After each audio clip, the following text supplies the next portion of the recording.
Hello my dear family members, welcome back to my channel. అందరూ ఎలా ఉన్నారండి? నేనైతే చాలా బాగున్నాను.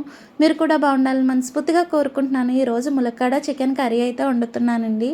ఒక గిన్నెలో ఆయిల్ వేసుకుని, ఆయిల్ హీట్ అయిన తర్వాత ఉల్లిపాయ పచ్చిమిరపకాయ ముక్కలు అయితే వేసుకుని లైట్ గోల్డెన్ కలర్ వచ్చేంత వరకు వేయిస్తున్నానండి. ఉల్లిపాయలు వేగినప్పుడు కొంచెం సాల్ట్ వేస్తే తొందరగా వేగిపోతాయి. ఈ విధంగా లైట్ గోల్డెన్ కలర్ వచ్చేంత వరకు వేయించుకొని అందులో అల్లం వెల్లుల్లి పేస్ట్ అయితే వేసుకుని ఈ విధంగా వేయించుకున్నానండి. ఈలోగా చికెన్ అయితే శుభ్రంగా కడిగి పెట్టుకున్నాను. ఉల్లిపాయలు వేగిపోయింది. ఇందులో చికెన్ అయితే వేసేస్తున్నాను. ఈ విధంగా వేసుకొని ఒకసారి కలిపేస్తున్నానండి. ఈ విధంగా కలుపుకొని ఒక 2 నిమిషాల పాటు మూత పెట్టేస్తున్నానండి.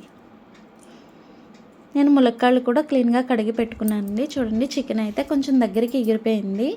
ఇందులో ములక్కాడ ముక్కలు అయితే వేస్తున్నానండి. ఇలా వేసిన తర్వాత చిటికెడు పసుపు, 2 స్పూన్ల కారం, రుచికి సరిపడగా సాల్ట్ వేసి అయితే ఒకసారి ఈ విధంగా కలిపేసుకుని సరిపడా వాటర్ అయితే వేస్తున్నానండి. చికెన్ వేగినప్పుడే ములక్కాళ్ళు అయితే వేయకూడదండి. ఆ విధంగా వేయడం అయితే ములక్కాళ్ళు మొత్తం లేహం అయిపోతాయి.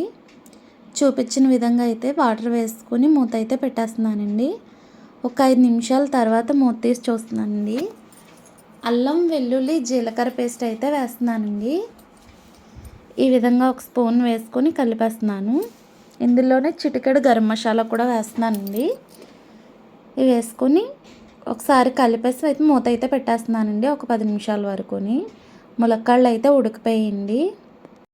ఒకసారి మూత తీసి చూస్తున్నాను. చూడండి, వేడివేడి ములక్కాడ చికెన్ కర్రీ అయితే రెడీ అయిపోయింది. ఒక సర్వింగ్ బౌల్లోకి తీసుకుందామండి. ఈ విధంగా సర్వింగ్ బౌల్లోకి అయితే తీసేసుకున్నానండి. ములక్కాడ చికెన్ కర్రీ అయితే రెడీ అయిపోయిందండి. టేస్ట్ అయితే మాత్రం చాలా బాగుంది. మీరు కూడా తప్పకుండా ట్రై చేయండి. నా వీడియో కనుక మీకు నచ్చినట్టయితే లైక్ చేయండి, షేర్ చేయండి, సబ్స్క్రైబ్ చేయండి. Thanks for watching.